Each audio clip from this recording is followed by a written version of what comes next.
This tribute was presented by David Vitalis, who was a student from 1972 to 1977.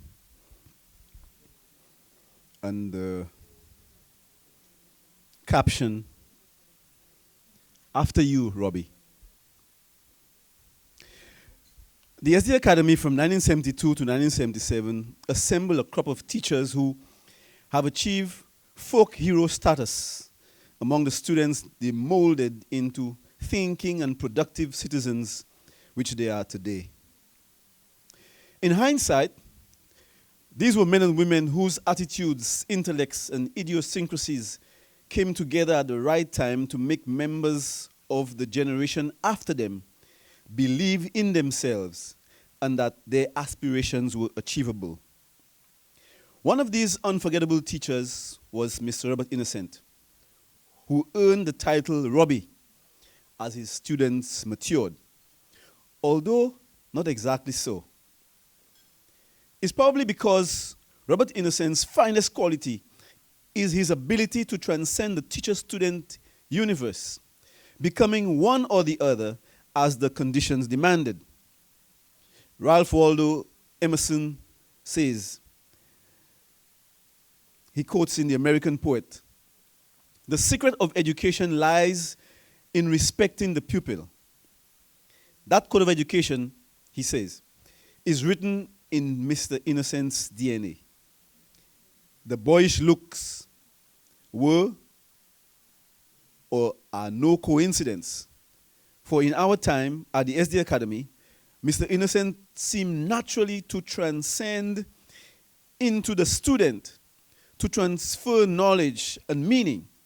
In so doing, he couldn't escape being called Robbie. We are talking about a time when the SD Academy was expected to be, or at least perceived, as fundamentalist Adventist. And it was, in many respects, to students of more secular backgrounds. But the intellectual and human qualities of the teaching staff, with free-thinking teachers like Robert Innocent in the background, reassured skeptics that the academy was first and foremost a center of learning. Religious knowledge. Scripture knowledge to Robbie was not a dogmatic Bible cramming class, but comparable to a knowledge acquisition and sharing forum of famous Greek philosophers. Pre-reading and preparation for debate on assigned topics such as predestination were followed by discussions and applicable thought. Robbie made Bible study cool, like partners reasoning in the yard. But with parliamentary precision, respect for all views was the essence of these activities. Those debates on being, purpose, consequence, cultivated zeal for inquiry and respect for opinions.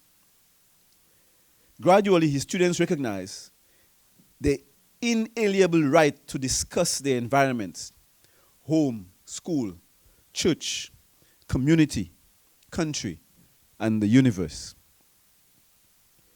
Ask any question, challenge any doctrine, inquire about the birds and the bees. Mr. Innocent discussed it head on, in class, at lunch, after school, on the trek home, anytime. A broad grin, a cheerful, high-velocity laugh, a robust pursuit of a point persistently displayed his distinguished mark of sincerity and authority. That mark being a blood vessel rising from between his eyes and disappearing in the upper forehead. Is the mark of the energy, the passion for gathering and sharing knowledge.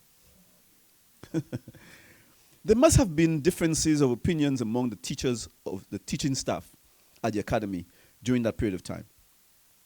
The teaching styles and outward daily life demeanor of the teachers were noticeably different. Each teacher had his or her own style, but the SDA Academy at that time was, and I hope I am correct when I say it still is, about the success of all the students. Teachers serve as a seamless unit, one complementing the other to prepare students to think, to act in ways that would make their country and the world a better place to live and to love and to work. Mr. Innocent has since transitioned to other life tasks, one of these being law. While it may look like an odd progression or discord, to borrow from a tune by one of our calypsonians this year, he must have seen a direct link between education and justice. For I believe that Robbie is a natural teacher. As Toni Morrison said, the function of freedom is to free somebody else. And may I add, free somebody else from mental and physical incarceration. Robert Innocent freed many minds. During his days at the SDA Academy, Robert Innocent freed many minds during his days at the SDA Academy, and he will continue to do so whether he stands before the class, sits on the bench, or at the bar, or in any other noble endeavor he wishes to pursue. Thank you, Robert Innocent. Big up, Robbie.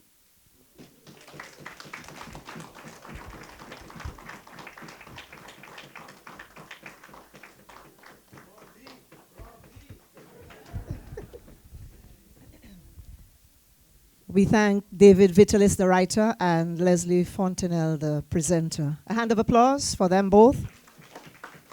And now we'll call on Claudius Francis, who will deliver the tribute to Wollstone Charles, and then Claudius will be followed by Julian Laura, presenting the tribute to Remus Bryce. Ladies and gentlemen, Claudius Francis.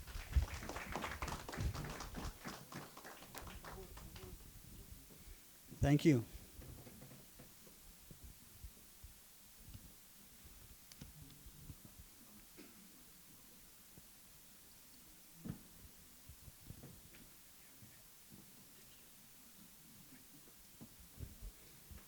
If you would permit me before I make my tribute to Teacher Charles, Teacher Wollstone Charles, let me thank David for his friendship.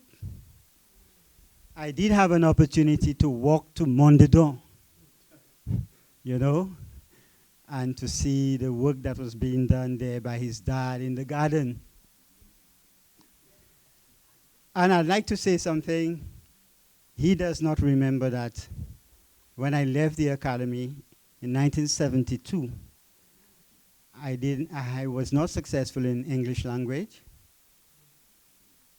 But having been employed and with the desire to matriculate, I told David about it. And although he had already gone abroad and was very busy, he asked me to write the essays, and he marked them on my behalf, and gave me comments to improve my writing standard. Thank you, David. Yes. I know you will not remember that. My tribute now to teacher, I prefer to say teacher Wollstone Charles. Teacher Charles is an individual who has worn many hats in his professional career and in his life. I like to make the remark that he was my literature teacher and he was my pastor. So you know why he's so special to me. If you listen to him present, whatever he's presenting, you can see how literature pervades whatever he has to say. Don't you agree? Yes, it comes through. This tribute focuses on his contribution to Adventist education in St. Lucia. Now you'd be amazed to hear. In 1963, he served as a teacher at the L'Abbaye SDA Primary School. That was when? 1963. And in 1963 to 1965, he served as the principal teacher at the Soufrière SDA Primary School. So he continued where Sister Madeleine Small ended or stopped because she had migrated to Castries. In 1965, Teacher Charles served as principal teacher of the Micoud SDA Primary School. Now, what do you find? What do you find? What is the thread that runs through those three? He laid the foundation at a number of institutions at the primary level. And what I find very significant about that is also the fact that 1963 was about the time when St. Lucia was attempting to dig itself out of the impact of the war. And it was a time when we had begun to be impacted by the demise of the sugar industry. And so the presentation of Adventist opportunities for Adventist education provided new vistas of opportunity for our young people. Then Teacher Charles served as a teacher at the SDA Academy from 1970 to 1972 in the first instance. And that was when he taught me and David and all of us. He taught us English Lit. He taught me English Lit, but he also taught English at the time. Then 1974 to 1977, he served as principal of the academy 1979 to 1981. Now, it was during that time he hired a business manager in the person of Gilbert Chevassois in the effort at upgrading the operation. He also paid the consequences. Now, get ready for that one. He paid the consequences for insisting on improving I call it the technology. The pursuit of the use of typewriters, facet typewriters, you know, and giving the students a memorable send-off around 1981. He also served as teacher during the years 1982 to 1987 at the academy, and again as principal 1987 to 1991. He served as a religious instructor at the Castries Comprehensive Secondary School, at the Villebouteille Secondary, and at the Sir Affleby's Community College for various lengths of time during that period. You know the significance of that. Teacher Charles taught English and English literature more than any other subject at the academy. I was one of his literature students. I've said that. And who sat the lit, among other subjects, in 1972. He prepared us to understand the different genres of writing and how they functioned in literacy, and to be able to analyze them in terms of content, structure, and style. He enabled us to be able to discuss orally and communicate in writing information that was specific to question asked, and that was one of the requirements of the syllabus. He led us in the study of a number of texts. If you recall, we did Julius Caesar. Sir? We did Julius Caesar. Just on the table a while ago, Sister Fabia told us they did 12 Twelfth Night? Yes, okay. But in our time, we did Julius Caesar, A Midsummer Night's Dream, To Kill a Mockingbird. So if I understand the nuances of racism, blame past Teacher Charles. And A Choice of Poets. In fact, I still have my copy of, I brought my copy of A Choice of Poets, just to remind you, Teacher Charles. Yes. Yes, and in fact, I chose William Blake's as my favorite British poet. And if I give you my copy of Choice of Poets, you will see where I inscribed my notes as he taught us. Meter and rhyme and various ways of interpreting the language of the writers.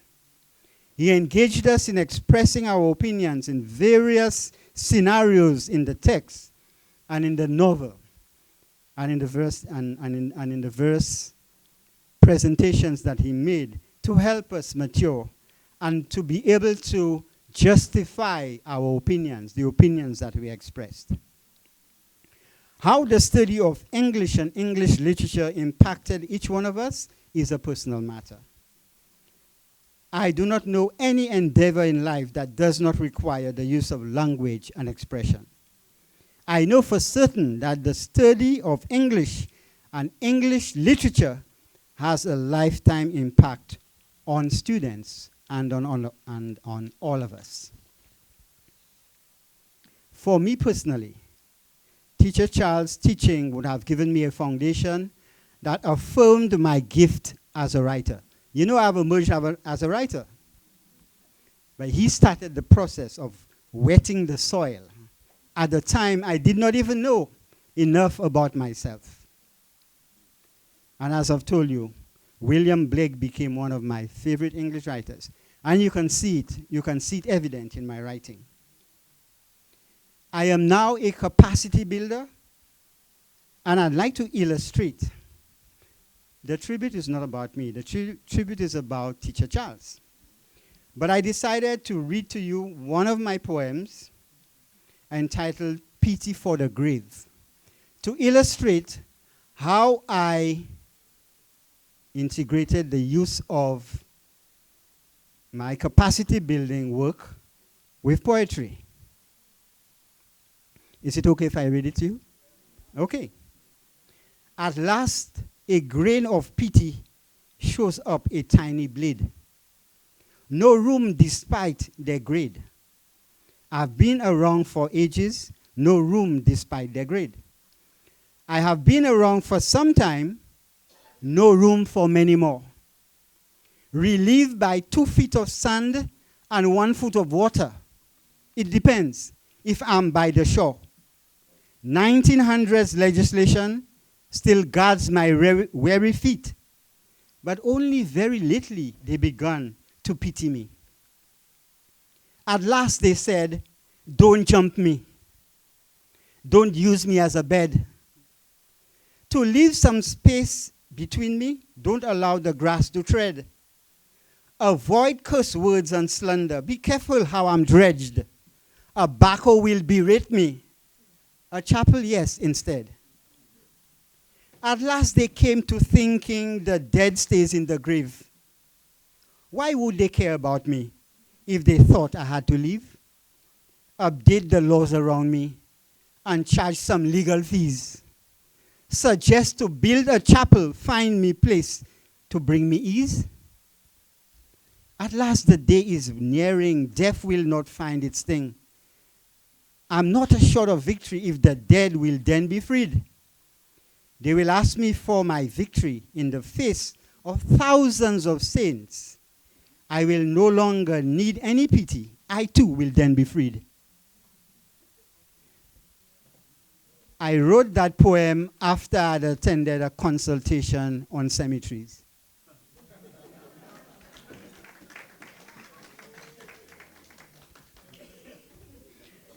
And I decided to read you one more. It's not about me.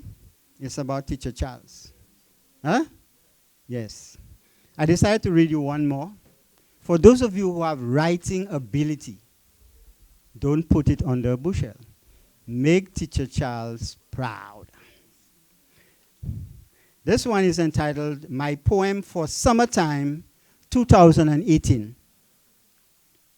It is summertime. I love this time of year. Never mind the storms like Maria that come near, that raises my fear, passing so near, causing me to hold on to what is there, bringing balance to the atmosphere. When wildflowers in the field reappear, smiling butterflies without care, my little plot blossom with colors rare, and home gladdens because the gardener is there. Despite nature's fury, it's soon to disappear, and neighbors will love each other dear this time of year. It is summertime. I love this time of year. And art form's days of action is here, singing about what brings a tear to hale and fair. Beautiful music in the air. Creative writers showcasing their way. Mad by something that was never there. Pan music rolling without care. Claiming that culture is in gear. Beautiful women out in flare, buttocks clashing without repair. This beautiful time of year.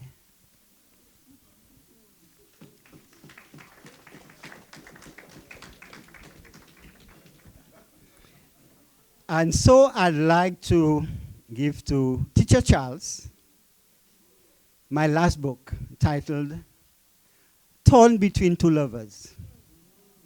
Well, Teacher Charles, I've already autographed it for you.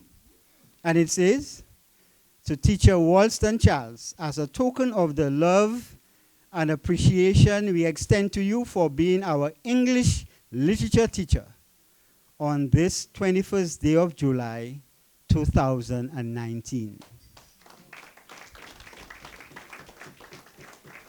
And the poems are yours too.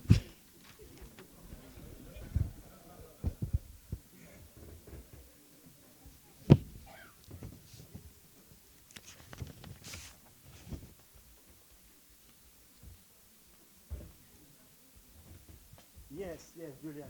To be honest. Okay. Well, okay. I'm not as smart as Claudius Francis, so I ain't reciting no poems.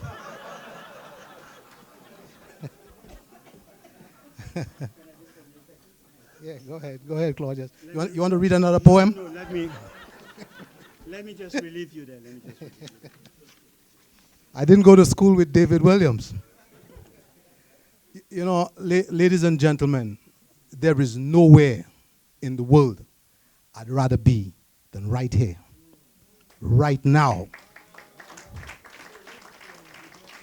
To say thank you to a super teacher. Now, Mr. Charles and the Honorable Robert Innocent was also my teacher, but I do not remember them the way that I remember Mr. Bryce. Do you know the first time in my life I ever ate a full roti? It was my teacher, Walston Charles, that gave it to me. There were three of us in the vehicle. He stopped to get some rotis. He came back with 2 rotis and 3 of us in the car. I figure he bought them. He's my teacher. He took one for himself, and then he gave me the other one. So I figured I'd have to share it with his friend. He said, "Come on, Julian. You know, I could have bought him a roti too." They were only goat rotis, and the guy is a vegetarian.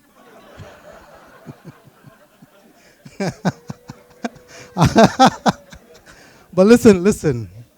From that day on to today, I still love all vegetarians.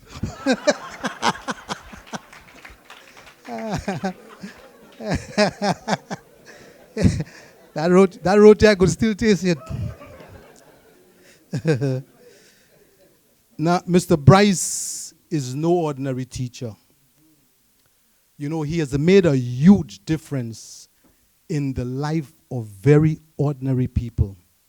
From the north of Canada to the south of Brazil and through islands and through the islands all between. If he can take a goat roti eating, not so smart student like me and instill in me the kind of confidence that made me fiercely competitive in the real world, you know, you could only imagine the kind of teacher that he was and is.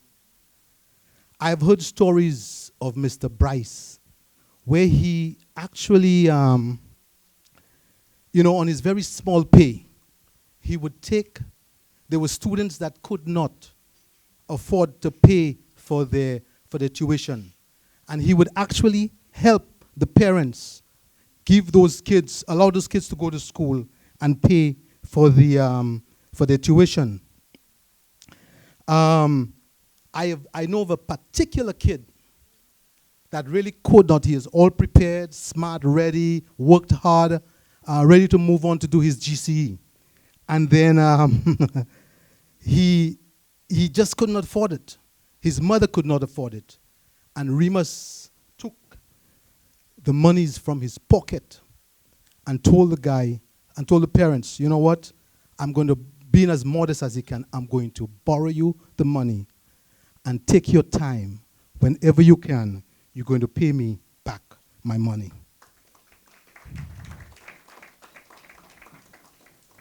The truth is, I don't know if the guy ever paid back Remus. You know, he was way above the thinking of his time. Remus was the first to have exposed us to real banking in the classroom. He actually, but when he created the first this credit union, we were in Form 1 or Form 2. Remember, Ben? Yeah. And we actually created credit union, and we learned to save and run a business. He also was the first teacher in high school to expose us to a real business, where we became CEOs and managers and salesperson and all the different sectors of management. When he created for us a plaster Paris plaque business. You may not remember that, but I do, because I was able to practice my sales skills then. You know, I know firsthand how effective he has been as a teacher, a mentor, and a lifelong friend. I remember when I went to college. I went to college in the States years after high school. And Remus, when I was the third year in college, I selected to apply for an internship, management internship program with the Port Authority. They were actually selecting 5 students out of about 300 students all over the countries in aviation applied for the position. And could you believe it? That not so smart, goat-eating roti student ended up as one of the 5 students that was selected.